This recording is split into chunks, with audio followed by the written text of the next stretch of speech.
Is it like really echoey? Like it's like I'm a bass guitar in human form. But okay, I don't know, maybe they'll fix that. But I'm really excited, like I said, to be here. And before I get to today's message, I kind of want to recap what we talked about last week. And does anyone remember the title of last week's message? Yes, the ironies of God. Sorry if I don't mean to like treat you like children, but I like the high school pastor, so I gotta like fish for group participation. So last week, I like participation, and that could mean laughing at my bad jokes, but that's all the same to me. But last week's message was the ironies of God, and we talked about how God works in ways that we don't really understand at first. Sometimes he works in ways that are actually completely backwards from what we would expect to accomplish a goal that only God had in mind. I look all throughout the Bible and I see instances of God's irony at work. For example, David and Goliath. I think Bible scholars believed Goliath was like over 9 feet tall, and like that's really big. Like that's probably somewhere where the Hope Chapel sign is. Like that's a big dude. And if I was God and I sent out a warrior to defeat Goliath, it certainly wouldn't be a shepherd boy David. But God decided to use David, someone very unlikely to get the job done, to really like go after Goliath. And David killed Goliath. And if you read the story, David did some other like crazy things to Goliath after he died. But like the whole Bible, full of instances where you look at it and you're like, why would God use this person for this job? And like I even think of Moses. Like Moses killed a guy, he was a murderer, someone who I wouldn't think would be God's instrument of change for the Israelites. But nonetheless, God uses people who you wouldn't suspect for his glory. And all throughout this week, I was trying to think of examples of, like specific examples of my life, of ironic situations that worked out for me. Like I was trying to think of like a funny story or something exciting I could share, but I couldn't think of one specific instance of irony in my life. I don't know why, maybe I just haven't lived that long. But I stood back and I looked at my life as a whole rather than little stories that make up my life. And I figured out, my whole life is one big ironic example.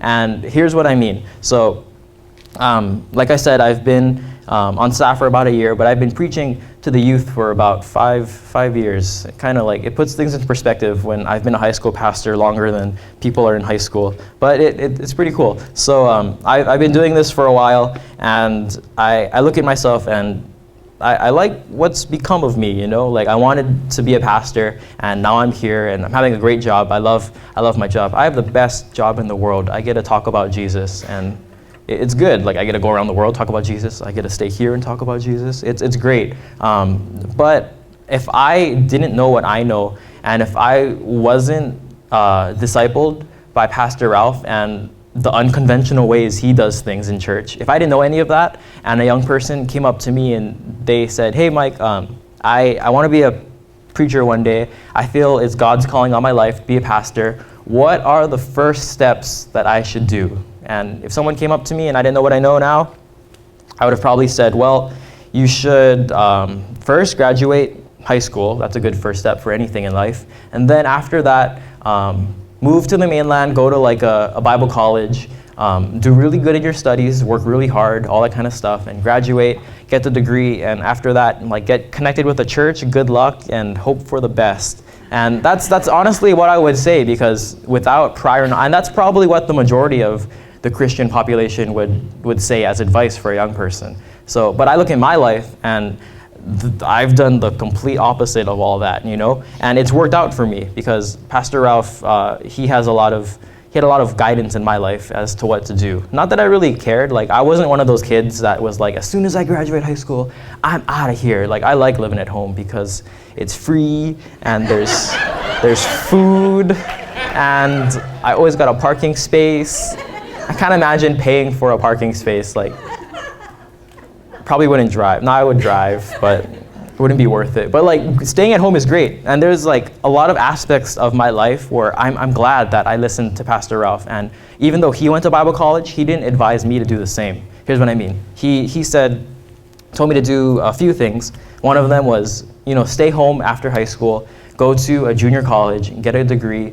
He said specifically in business, so that's what I'm doing. Because I didn't know what I wanted in my life, like high schooler, what do they want to do with their lives besides like crazy things? No, it's not crazy, but like high schoolers, like usually they don't really know what to do with their lives. And when I have someone like older than me and smarter than me telling me what to do, who's like been there, I'm like, I'll just listen to you because I don't know what I want. So I'm doing what I was told to do, which is stay home, and that really helped me develop as a young person. I have a lot of friends who, as soon as they graduated from high school, they just flew out to the mainland because, I hate mom and dad, and I'm ready to live life on my own, and I'm tired of all the oppression, and I'm gonna, do whatever I want. I'm gonna stay out after midnight, and no one can tell me to come home. Like all these excuses that I never really had, but apparently all my friends are like the rebels, and they wanted to do that.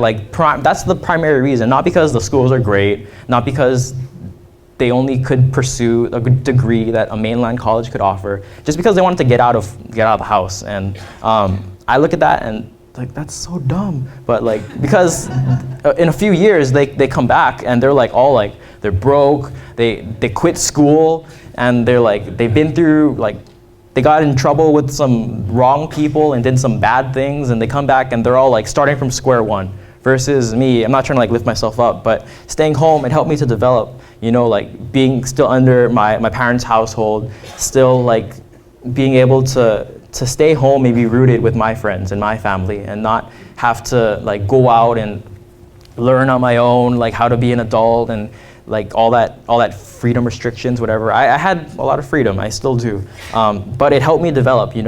Pastor Ralph talked last week about young people and how he recommends that they stay home, because college is a really it can be a challenging place. If you guys saw that movie God's Not Dead, I'm not sure if it's that crazy. It probably is, because then again I stayed home, so I wouldn't know.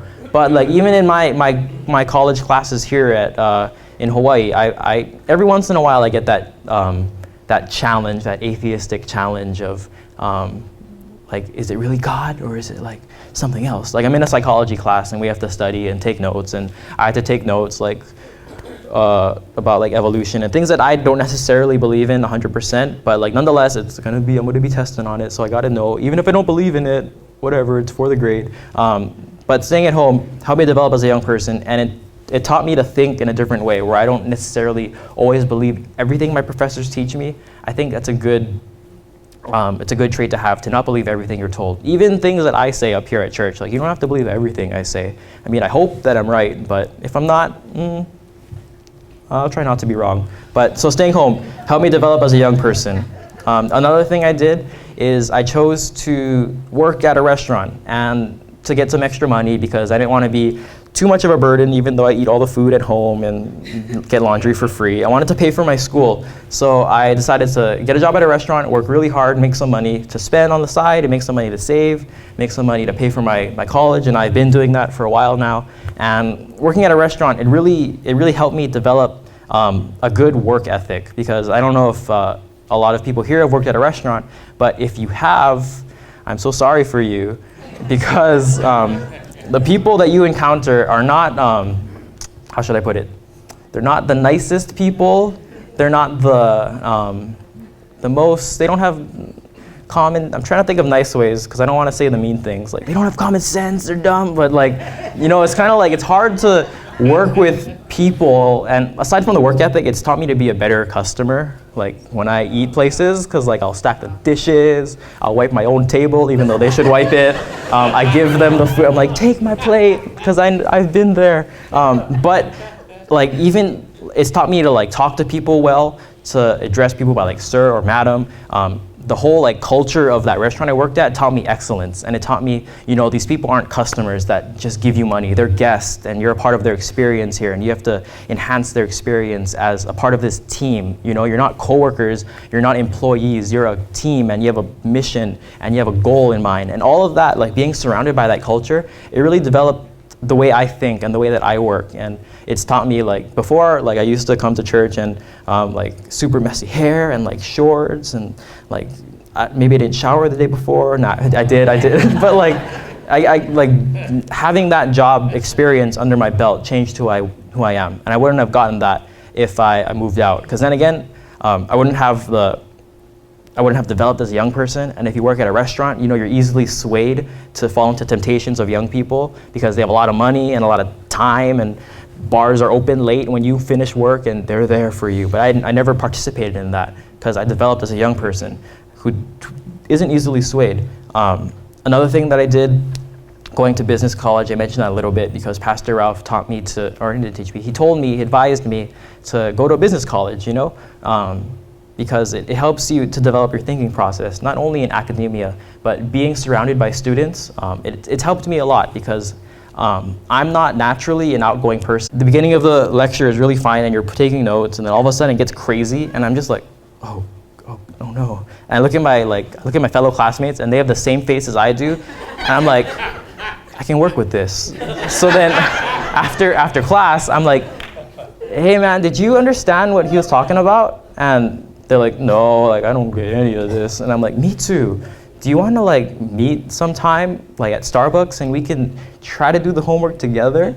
And sure enough, by the end of the semester, I had 10 people, clueless as I was, but we're studying together and we all passed. And none of us would have passed if we just we're just gonna, whatever, it's dumb, education. I complain about the education system a lot, but that's just because I'm a student. But all of these things shaped me to who I am now, forming study groups, washing dishes, staying home and not paying to eat out every day.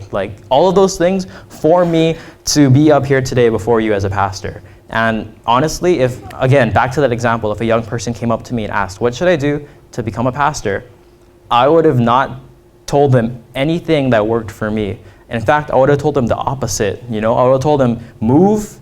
I would have told them to go to some mainline college because I think that's what works best. I would tell them to go intern at some church and not get paid and get overworked for them just to tell you to do things that they're too lazy to do themselves, like make the PowerPoint or clean up after service, all these internship jobs. But I'm not knocking any of those things. Bible college is great. Pastor Ralph went to it. It obviously worked for him. I mean, we wouldn't be here. But I would say for me, it didn't work that well. It wouldn't work that well.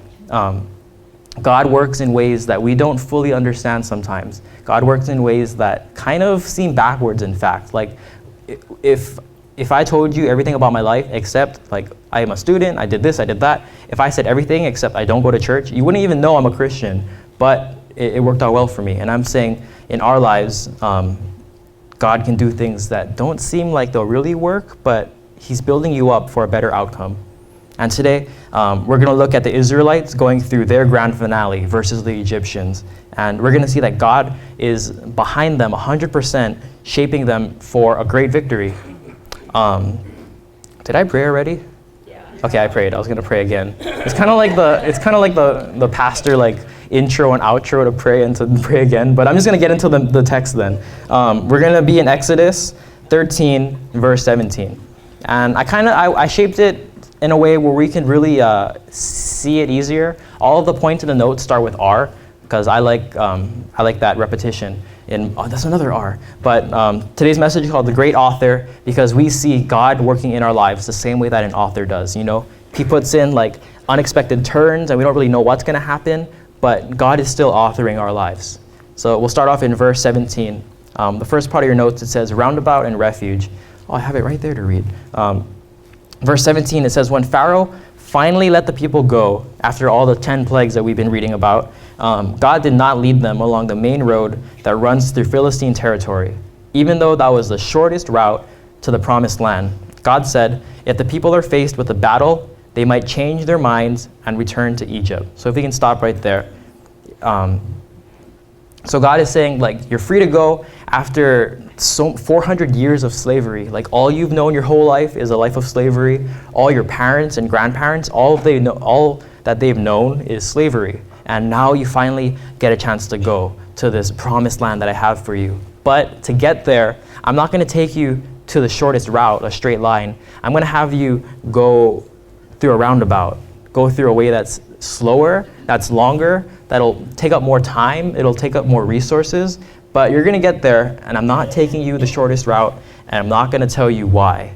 And from the outside, you look at that, and you say like, nah, that's a real big setback. Like, why would God want to work in that way? You know, it doesn't make sense. It's longer than it needs to be. It like, in my mind, going fast, going straight, the shortcut is always the best way. Like, shortcuts are the best way.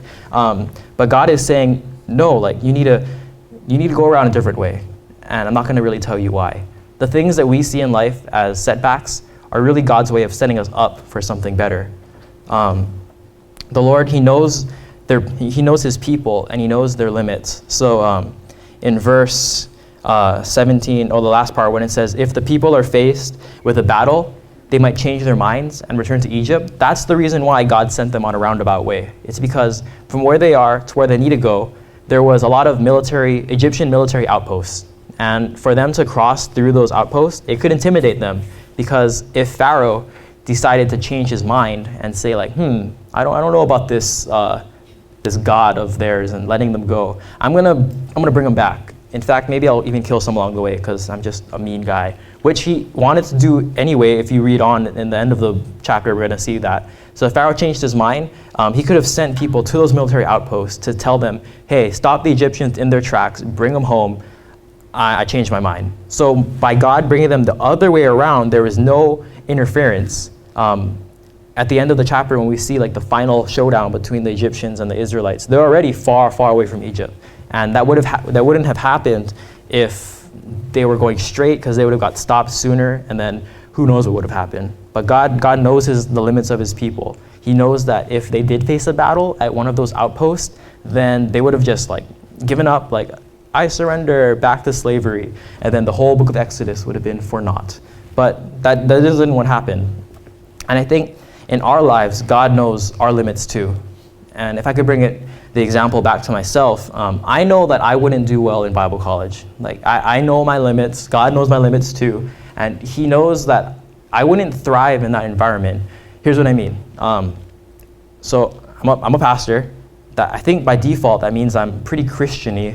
But I myself, I don't do well around large groups of Christians, because they get all like too Christian-y.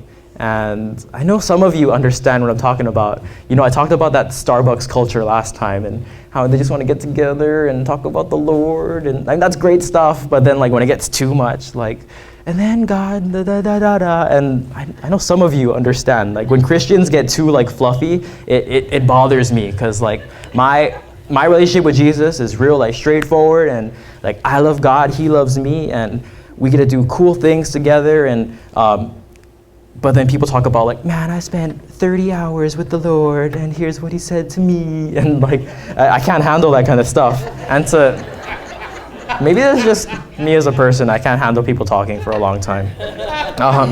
But if I were to be at a college with a bunch of young people who put themselves in that situation on purpose, just to be like a really like Christian-y, shelled group, like I would go insane. I would probably like denounce my faith. Like it might be that bad. But like I know I wouldn't do well, because I love the Lord, and my relationship with Him is very personal. And in a Bible college setting, you're tested on your relationship with the Lord. It's like, how would you like it if someone came to you from the outside and they examined your marriage, and they like lived with you for a week, and they're like, your marriage isn't as good as mine. See, I'll be like, oh, and you can't do anything about it because you're in school, you paid for that. I would get upset, you know, like I like to read, but I don't like to read when I'm instructed to read, you know, like in school, like I hate reading the textbook, but if I had my own freedom, I'd probably read the textbook on my own. But the fact that someone is forcing me to do it makes me not like it. And in a Bible college setting, I wouldn't want to be tested on my relationship with the Lord. I'm not saying it's a bad thing. Bible college is great. Pastor Ralph went to it, and he became great. So I think it's great. It's all good. But just for myself, it wouldn't work. God knows my limits, and God knows your limits too. He's not going to put you in something where it's just going to like turn to catastrophic meltdown and you're going to die from it. God knows you. God knows you better than you know yourself. And sometimes He'll even put you in situations where your limits are tested, but God is still going to be there with you, because He's the great author. He orchestrates everything in our lives well. But to move on, verse 18, It says, "So God led them in a roundabout way through the wilderness towards the Red Sea. Thus the Israelites left like an army ready for battle. Moses took the bones of Joseph with him, for Joseph had made the sons of Israel swear to do this. He said, 'God will certainly come to help you. When he does, you must take my bones with you from this place.'" And when I read this, I kind of see it's like not really necessary to place that in scripture, but I like that it's there. And here's why. This portion of scripture doesn't really fit in with the rest, but it's important that it's there because it shows that God does not forget about his promises for you and I. In Genesis, I don't have it on the screen, but on Genesis 50, verse 25 through 26, God promised Joseph that after he dies, his bones will not be buried in Egypt, that someone will bring them back to the promised land, back to where you came from. And where your bones are now is not going to be where they stay forever. And when now the Israelites are leaving Egypt, they brought Joseph's bones along with them. And when I imagine that, it's kind of creepy because it's like, everyone, we're leaving Egypt, like get your water, get your food, and don't forget great-great-grandpa. We're bringing him along with us because they just have to bring him. Like, it's kind of creepy. But this creepy thing was God fulfilling his promise. And even though it was way after Joseph died, God still fulfilled his promise. And what I want to tell you today is that God is not slow with his promises. Even if they come to fruition after you die, like God, whatever God says, it will be accomplished. Whether in your life or not, it's not up for you to decide. It's up to God. So know that God is not slow. In 2 Peter 3:9, it says that. I would say, do not give up on the promises God has made to you. If God has spoken something specifically in your life, and just because it hasn't come out in a year or 2 or even 20 years, it doesn't mean God forgot, because God doesn't forget about his promises. He's just waiting for the proper time. And maybe God has spoken to you, like one day you're going to be able to reach like thousands of people, and one day you're gonna be able to like preach God's word in power and save lives, and you're gonna affect so many different people groups, and you're gonna be like Paul. Like God, that could be a promise for you. Like you're gonna be like the Apostle Paul. But I would say not all of us get to be Paul. Some of us, our promises are to be like Barnabas. And if you know Barnabas, he was the person who set Paul up, like that foundation to be who he was later in life. You know, Paul was his friend, Paul was his encourager, Paul was the person Barnabas was all those things to Paul, and he set Paul up. So even though you think like, oh, maybe I haven't, like, God promised that I would affect thousands of lives, and I don't know what that means. Maybe your son or your daughter or your friend, maybe God has shaped your life in a way where you get to set someone else up for success, you know? I would say the things that God has promised me, like I had this idea like a long time ago, probably when I was like 13 or 14. God placed this number on my mind of 3,500 people. I don't know why. I don't know why that number, but God told me, I believe that, you know, you will reach at least that many lives in your life. And I'm like, sounds good. What does that mean?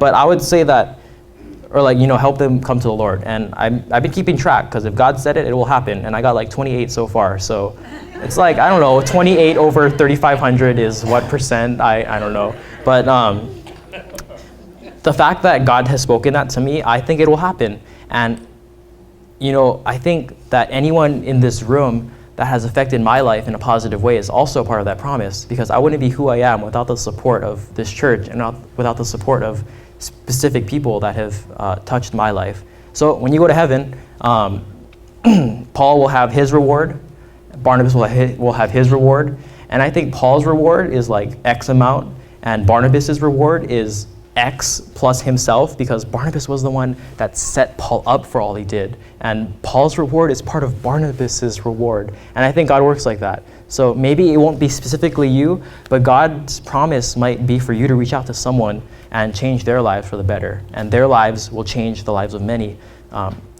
God's promises are really strange sometimes, and they work in really different ways, and I don't know what he has spoken to you, but that could be one of many, many possibilities. So just keep that in mind.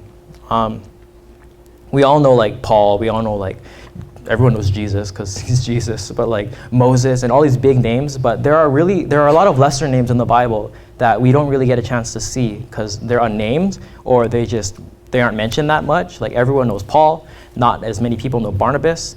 Everyone knows Moses. Not a lot of people know Jochebed. Jochebed was the mother of Moses, and if she didn't listen to God and put the baby in the basket and set that out to sea, we wouldn't have Moses. So I think Jochebed is included in all the good things that Moses has done, because without Jochebed, his mother, you wouldn't have Moses, and Moses is kind of a big name in the Bible, and that wouldn't have happened without his mother.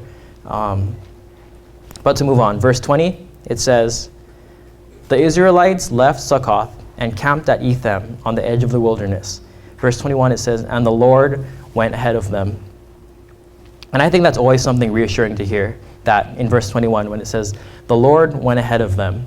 And for me, it gives me a lot of comfort, because when I come up here to preach, this is like my own message. Usually when, I preach to the high school youth, it's Pastor Ralph sends the message on like Tuesday or Wednesday, and I get a chance to like format it for youth and take out things that I don't really like that much and then put in my stuff that I do like, because not everything that we preach to this service applies to high schoolers. Like how to love your children better. Like none of my high schoolers have children, I hope. I really hope. Like they're all without children, and so it wouldn't apply for me to talk about how to love your children better. So I substituted like how to reach out to your friends, like stuff like that. And why am I talking about this? So like I've been doing this for a while, but this is my own message. Like I had to read the text myself. All Pastor Ralph said was like, this is a text, like 13, verse 17 to 14. That's what the message is going to be about. Here's some material if you want to read it, and good luck. So it's like, yeah, I get to make my own. So this is all like my own. So I apologize if it doesn't sound like a lot of what Ralph would say, because this is what I would say, and it's different, but I hope it's good. But what I'm trying to get to is that it's reassuring to hear that God goes before you, because that means I don't have to be nervous about anything that I do, and this is a part of it. Like a lot of people have fear of coming up here. Like I really applaud Wolfgang, because it's one thing to play a song in front of church, which I think like 90% of you would not be comfortable doing. Like, get up here and play a song. Most of you would be like, that's not me. But for Wolfgang to come up here, sing a song that he specifically wrote, like that takes some courage. And for me to come up here and preach, I don't get nervous anymore, because God goes before me. And as long as I'm obedient to what he says, all I have to do is show up. Be prepared, but show up, and God does the rest. And I think that's true for all of us in our situations, where you don't really have to have everything under control, but know that God is for you. And as long as you show up to the circumstance, you don't run away, you don't butt heads with God, it's going to work out for you. Just show up. Showing up is half the battle. Showing up is so important. And for me, I've learned that. Like, don't be nervous. If I come up here and God decides to move in powerful ways through what I have to say, that's great. If he doesn't, then I guess I don't get to come up here again. But like whether it goes well or not isn't up to me. I just have to be obedient, say what I have to say, and then God does the rest. So it's like all on God, and it's like not on me. Like I'm up here, but it's not like really me. Like it's just what God has shared with me. I just get to be like the mouthpiece, and that's reassuring, because it's not on me. It's not whether you guys like me or not. I don't really care if you like me or not, because what I got is from God, and it's like you can do whatever you want. But I did what I was instructed to do, and that's enough. But let's see. On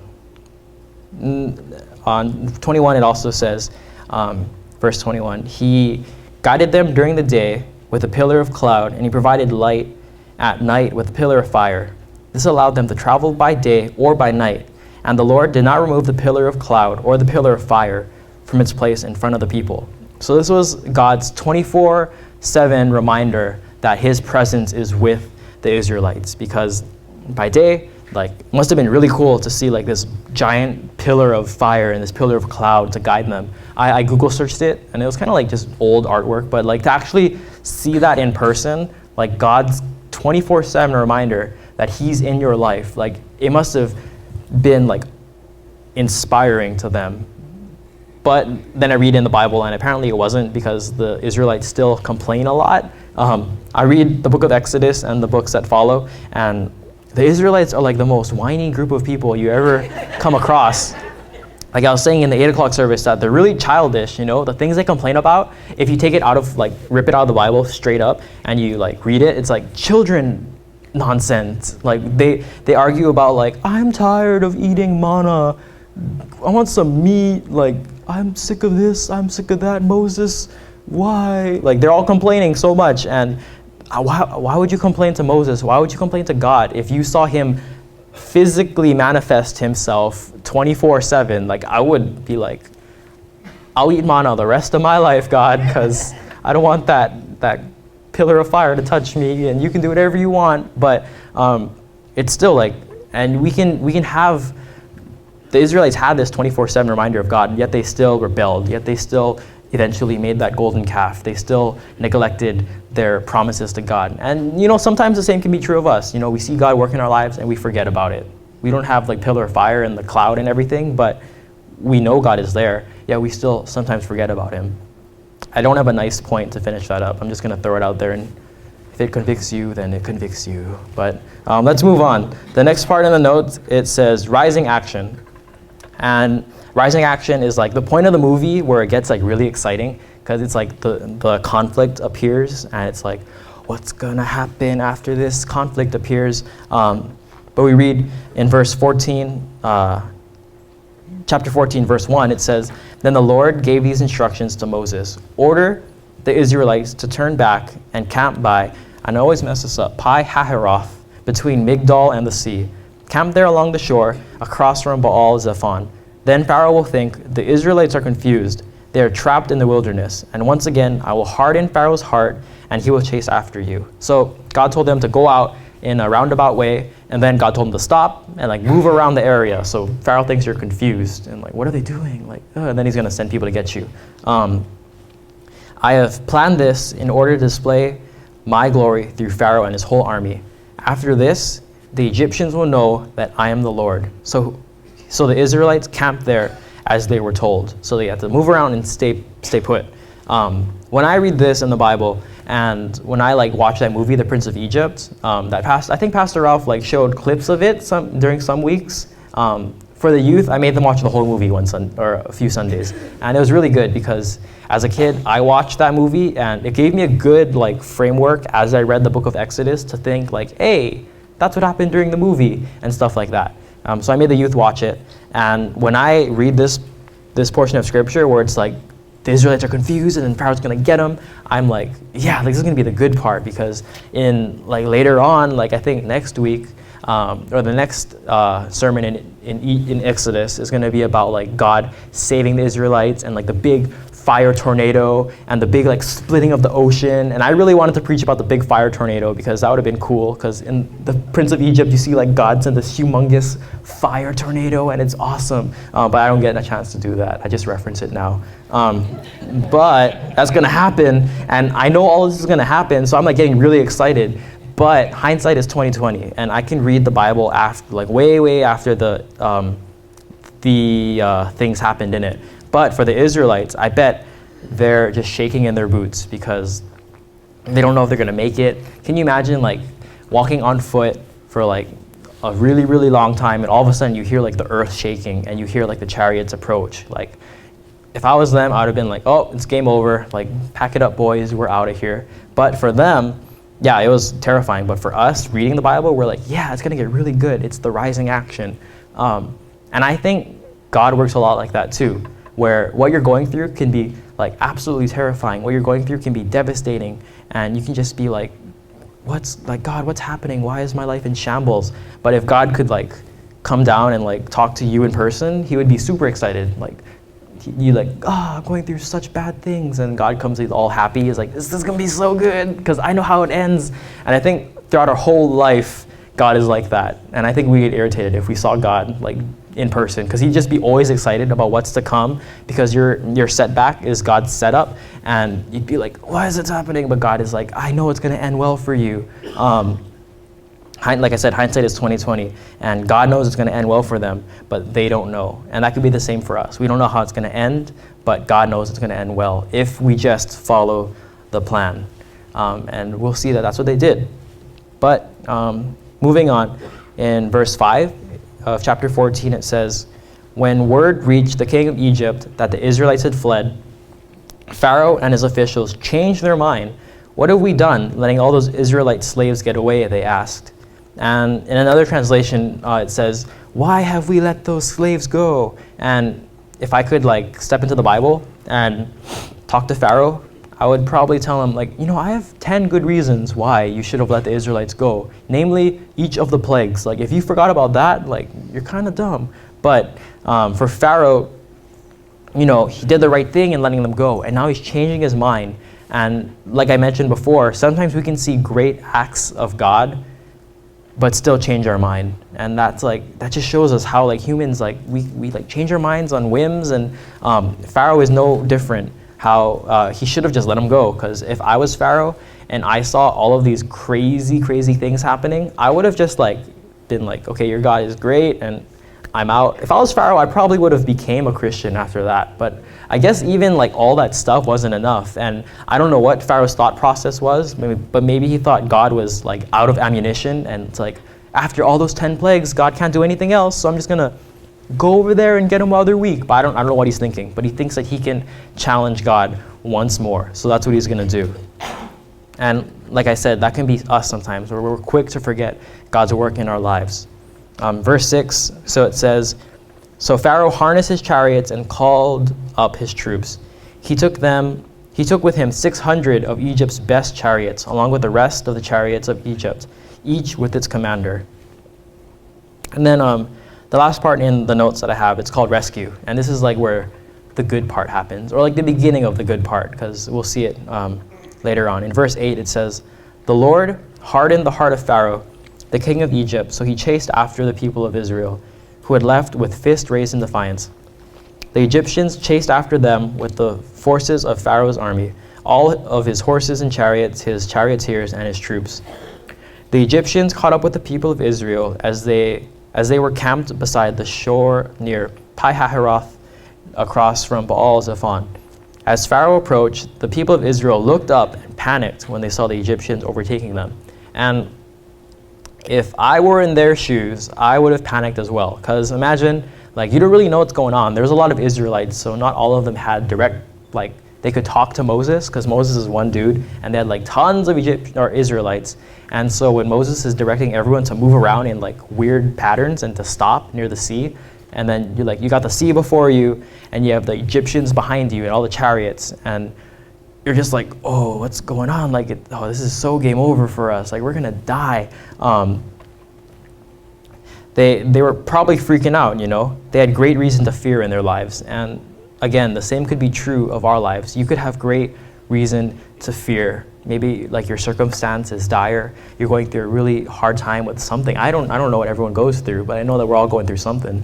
And what I would say is that, just like the Israelites, it didn't matter what was around them, because they had God in them.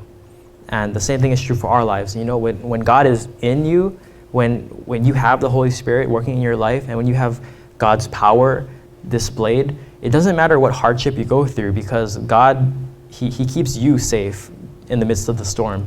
God keeps you calm. It doesn't matter all the crazy stuff that's going around, your outside circumstances, when God has you in his hand on the inside. And that's what he wanted to tell the Israelites, who were probably freaking out for their lives, because I can imagine it must have been absolutely crazy for them. God works in ways we don't see.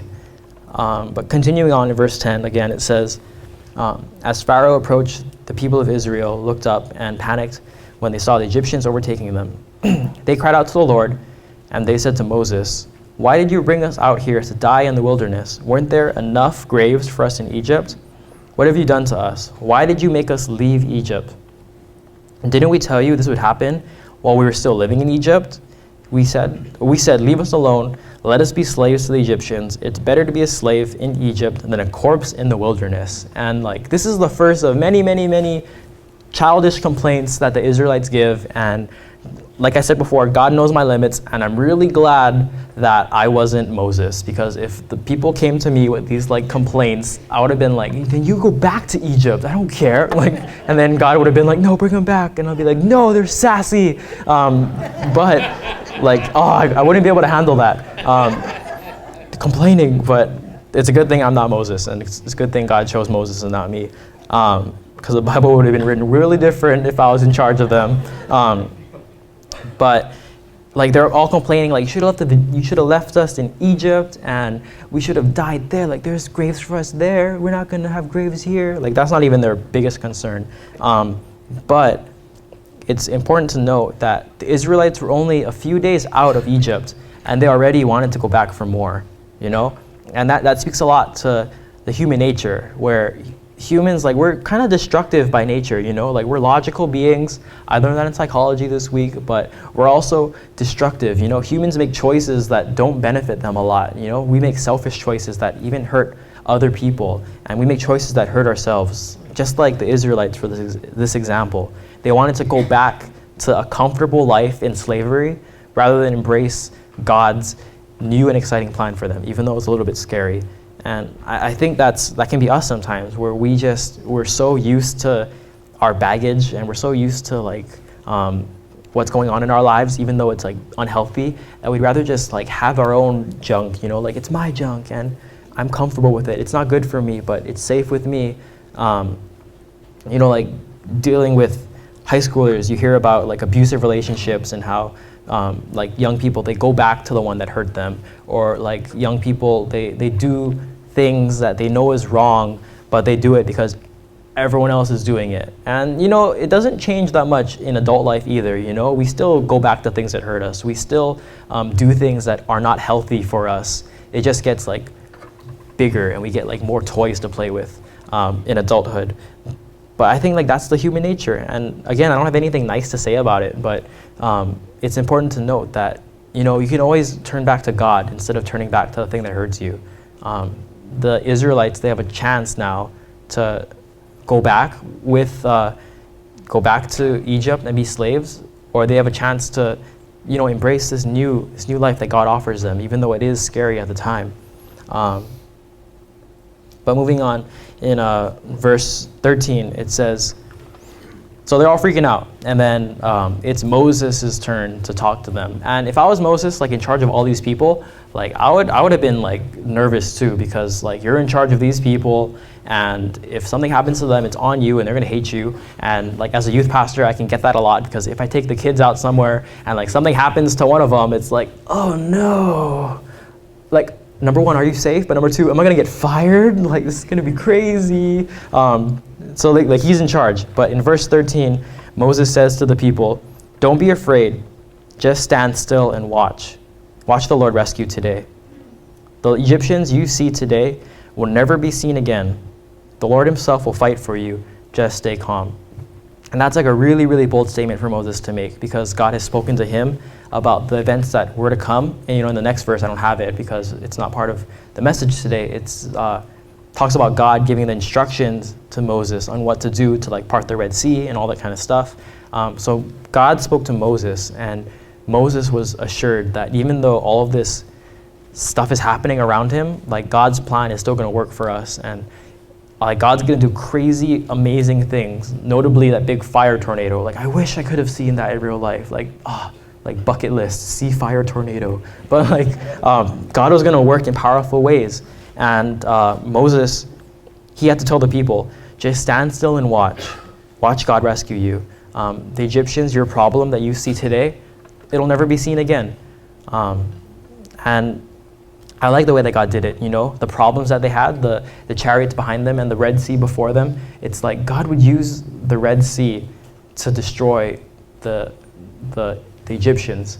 And you know, the problem that you could be facing today, God could be using that problem to bring about the solution in your life, you know? Like when I worked at a restaurant, the big problem was I hated people. Like working at the restaurant, it made me hate people so much, because like I used to make like Facebook posts of the complaints that I would get. So dumb. It's like one time, this lady, she asked me to take her water back. And I was like, oh, is there something wrong with it? And she said, the ice in the water isn't cold enough. Get me colder ice. I'm like, and just like every day, like dealing with things like this, like, excuse me, the air conditioning is too cold. Can you like fix it? And I'm like, I don't know where the air conditioning thing is. Like, and then you just like learn to like, let me talk to my manager about it. Then you go back in the back and they just continue what you're doing. But can I get, no, I don't really do that. I try to do, it develops you as a person. I would get so many, I think like I mentally just like dumped all of them, but I remember a few of them, and man, working with people, sometimes it's real bad. Why did I say that? I just wanted to complain about my old life.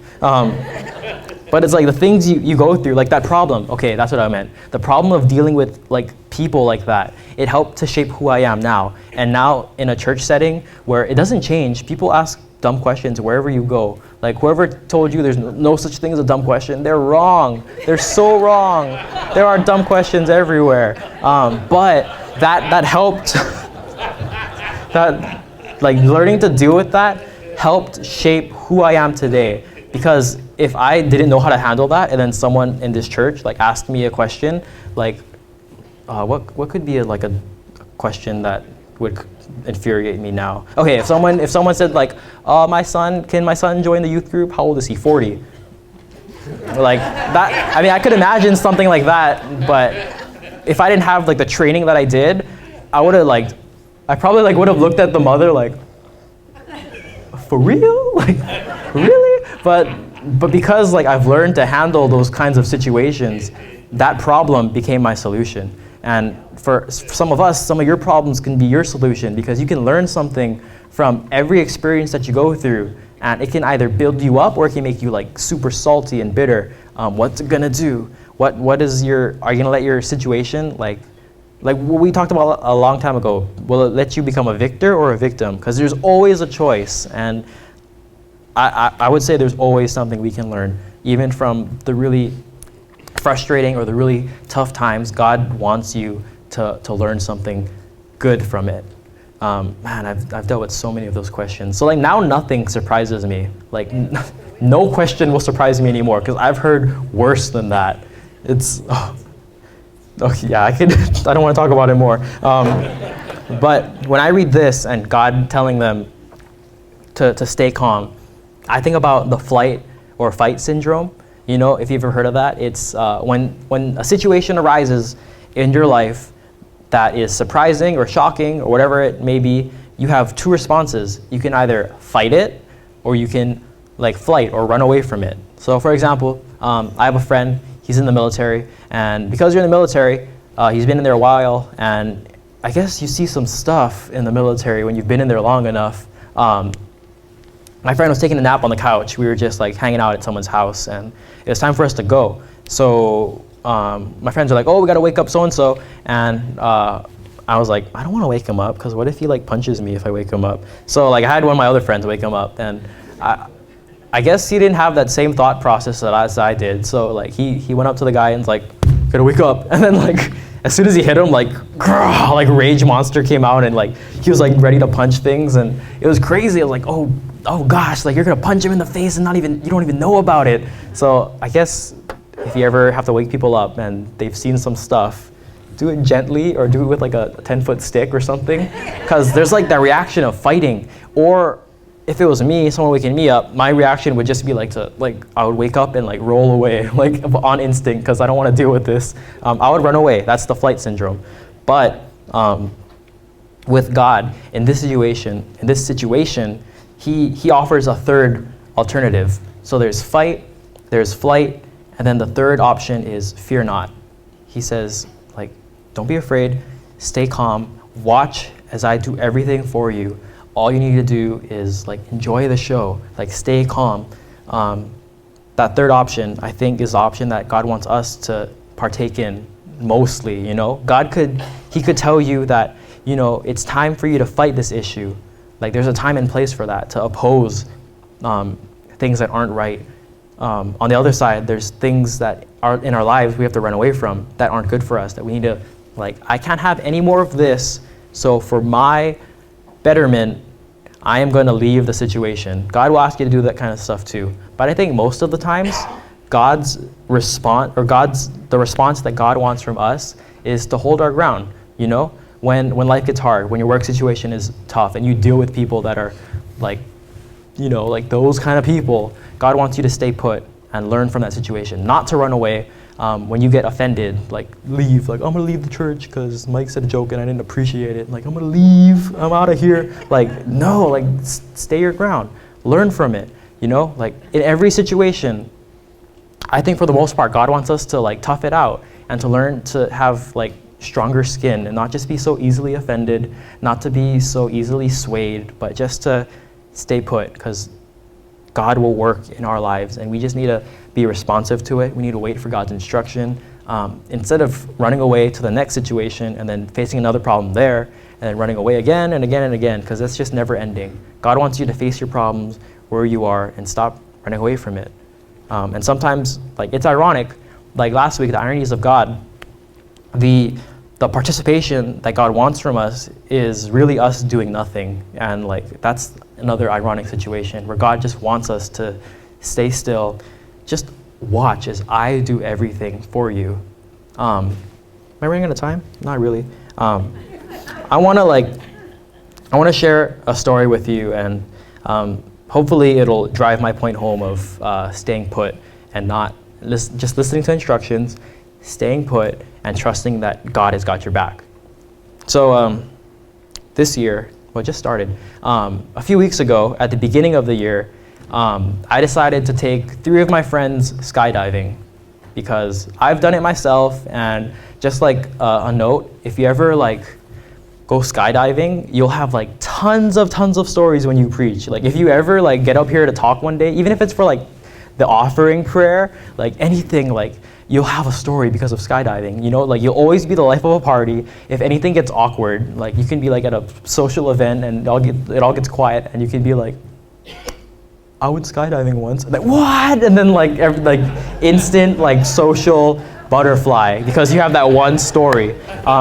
In college, you know, the first day of school is super boring. All my professors are like, okay, guys, we're gonna go around the room, say your name, where did you graduate from, what's your major, and something fun about yourself. So it's like instant skydiving, and then everyone's like, oh, and then after class they're like, I did it too, and like you're in that brotherhood of the fallen, like, or something. It's really fun.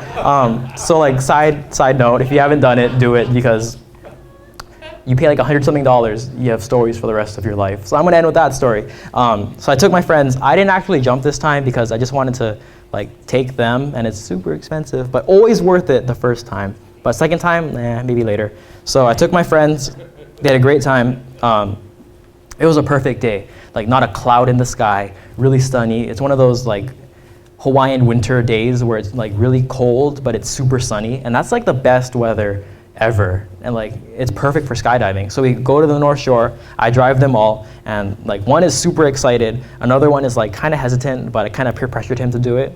And the other one is like also really excited. But when you go skydiving, it's not just like you drive there, you jump on a plane, you jump off the plane, and it's done. Like, it's a pretty long process. We wound up staying there for a few hours, and even though the jump is like 3 minutes or so, like the process leading up to it is really big because they have to teach you how to fall out of a plane, which is actually a thing. Like you can't, like there's a right way to jump out of a plane and there's a wrong way to jump out of a plane. So they show you like this really long instructional video that's probably like 40 years old, and it's all like fading out like between like takes and stuff, and it's like just this really one old dude. He's probably dead by now, but he has like a huge beard, and I'm like, why is the chubby bearded man explaining skydiving? Because I'm pretty sure your beard is a hazard to you and the instructor when you jump out. But nonetheless, like this dude knows what he's talking about, and he's talking about like the history of skydiving and the perfect weather conditions and everything about it. And it's like, okay, whatever, yeah, you're too excited to pay attention. And like you get out, And then like you have this name tag, like my name is Mike. And then you like walk out to the open field, and then your instructor comes out. It's like this like really like big like long-haired surfer dude, like, hey Mike, my name's Bill. I'm your instructor today. You ready to jump out of a plane, man? And then they're all like so laid back. Like that's probably the easiest job, to jump out of planes. And they're like, yeah, we're gonna do it, man. It's gonna be great. Here's your photographer. Her name's Vanessa. It'll be amazing. And like you just have a really good time. And So like, and then before you jump, the dude like tries to get to know you a little better, because you're gonna be wearing him as a human backpack, and you're like, you get pretty close, so they want to like get to know you a little bit. It's really awkward. Like you're like the pouch, and they're like the kangaroo, and you're just strapped on them, and everywhere they walk, you're just like, you're with them. And it's pretty funny, and it's super awkward at first, but before you jump, they need to instruct you on a few things, namely, like keep the goggles on, because you don't want like a bug hitting your eye at like 100 miles an hour, because that might do some damage. Another thing you do, don't touch the straps that attach you to the guy, because you don't want to fall off the guy, because you don't have a parachute and he has two, so it's like you're gonna be dead either way. So don't touch the straps, like don't loosen them. They're really tight, but they're tight for a purpose. But the most important thing that the skydiving instructor will tell you, aside from not strapping him off of you, but it's like when you land, there's a specific way to land, because everyone just thinks, yeah, you jump out of a plane and you fall and you're good. But you're falling really fast, and like enough for your skin to like all over your face like a bulldog. But when you fall, you don't just fall straight down, because you would die. Like, bah! Like you have to come down at an angle and like swoop in. And like there's like a really long runway of grass, and you just have to like, and you have to land nicely. And I was watching like professional skydivers jump, and as they land, you just see them like, you hear like the flapping of the parachute, and they're just like really fast, and they're like bracing for impact, and they start like running with the parachute, and like they're running at like 30 miles an hour, and they're just like, they're not really running, they're just like skipping on the ground. But for an instructor, and for you who've never done it before, the instructor does all the running, and then the instructor will slowly run and come to a stop and sit down on the grass, and you'll like be awkwardly in his lap. But for us, for our purposes, the skydive instructor, it doesn't get, the awkwardness stops really fast. But for our purposes, if you're the student, if you're the person strapped to the dude, as you land, as you're coming down, the instructor says, just please, please, please, put your legs up as high as you can, like get as like spread eagle and up as you can, because I will be running and I don't want your legs like getting in the way, otherwise like bad stuff is gonna happen. And you don't think about that until you start falling, and you're like, oh my god, oh my god, oh my god, and then like you're like, lift the legs up, and then like you do it, because you don't want to like fall and hurt yourself. So that's what the instructor told my 3 friends, and they're like, okay, we got it. So they go up in the plane, and it takes like 20 minutes to get up there to the right height, and then they jump out. But so I was like waiting on the field, like looking up for like 20 minutes and just enjoying the nice day. And I'm like, where are my friends? Like, it's taking a long time. And then I see like a little white speck in the sky, and I'm like, that's the plane. Those are my friends. And then like it's coming closer, and then like I see like little dots jump out of the plane. I'm like, those are my friends. And then like they keep falling. There's like 7 of them, and then I'm just watching them, and it looks really slow. They're like, but it's really like 100 miles an hour. They're falling, and their faces are like turning to jello. But they're falling, and I see their parachutes deploy, and like it turns from a little like black speck to a little like pink like ribbon, and it's falling and it's falling. And it's really nice looking. And then as the parachute gets bigger, I see my friends, like I can make out who they are, like, oh, that's Kevin. So I see Kevin falling, and they're like coming in real fast, and they're like, and they're falling in, and they're like landing, and it's like, oh, put your legs up, Kevin, and like sure enough, and he puts his legs up. They land perfectly, like, yes, good job, that could have been bad for you. Then my second friend comes out. I'm like, oh no, Joe, no, what's gonna happen? And he's like, wow, and he like puts his legs up. It's fine, like, yes, you guys listen to instructions. And then my last friend, who's a little dopey and doesn't really follow instructions that well, he starts coming out of the plane. He starts coming down, and he's all like smiles and happy and too excited to like comprehend what's going on, and it's like a like happy dog. And he starts coming down, and I'm like, come on, put your legs up. Oh, put your legs up, Evan, put your legs up.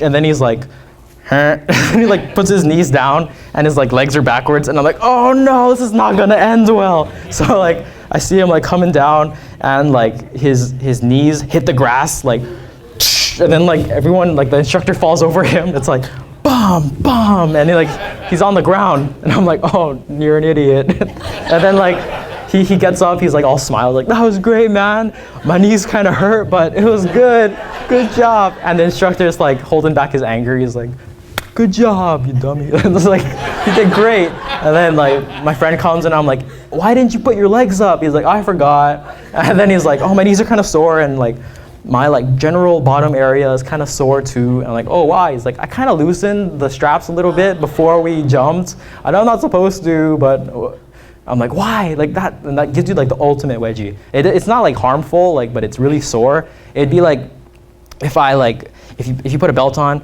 and then I had like 4 big guys stand like here, and here, and then they all grab you and like lift you up by the belt really fast. Like that's what it feels like. So it's intense like pressure down there. It says like, yeah, my bottom hurts and my knees are sore. And I'm like, you could have just followed instructions and none of that would have happened. Why am I telling this story? I have one last verse. It's not on the screen, but Isaiah 52 verse 12. It says, how is he going to connect this now? Skydiving, Bible? Isaiah 52:12. You will not leave in a hurry, running for your lives. For the Lord will go ahead of you. Yes, the God of Israel will protect you from behind. And when I read that, I kind of think of this experience because I have a literal person behind me whose job is to protect me, whose job is to instruct me in the way that I should go, because through life, crazy things are going to happen. But if you listen to instructions and you don't fight the instructor, things are going to end well for you, you know? And on the opposite side, if you put your knees in, things aren't going to end well for you, and you're going to have like sore bottom forever. But like, I think it's true in our lives where like life is crazy. Life is going at you 100 miles an hour, and we have the option of listening to the instructor. And honestly, like you don't do anything. You're just strapped on. You're there for the ride. Like you get to see everything. You get to enjoy life. You get to see, like, the way I put it when I describe skydiving is like you look at Google Maps, and then like you zoom in and Google Maps gets bigger. It's like Google Maps in real life, where like you're looking at the ground and it's getting bigger, and like you're just like everywhere, and it's fun. But you have the option of enjoying the ride, listening to the instructor, because when you fall, you have to stick your hands out too and not fall like this and do all these sort of things. There's instructions, but you don't really have to do anything. It's so easy. And life is like that. Life is like, it's so easy when we listen to God. When we choose to fight him, that's when the hard stuff comes. But my challenge for us today is to not fight the circumstance you're in and to not run away from it, but to stand your ground, to stay calm, because that's honestly when God works the most, or God can work the most in your life. It's because you let him, allow God to work in your lives. Allow God to fight your battles. Don't try to get ahead on your own, because it's not going to end well. Don't try to like do everything yourself, because God didn't ask you to and it's too much for you to handle. Allow God to fight for you. Allow God to do it himself, and all you have to do is stay calm.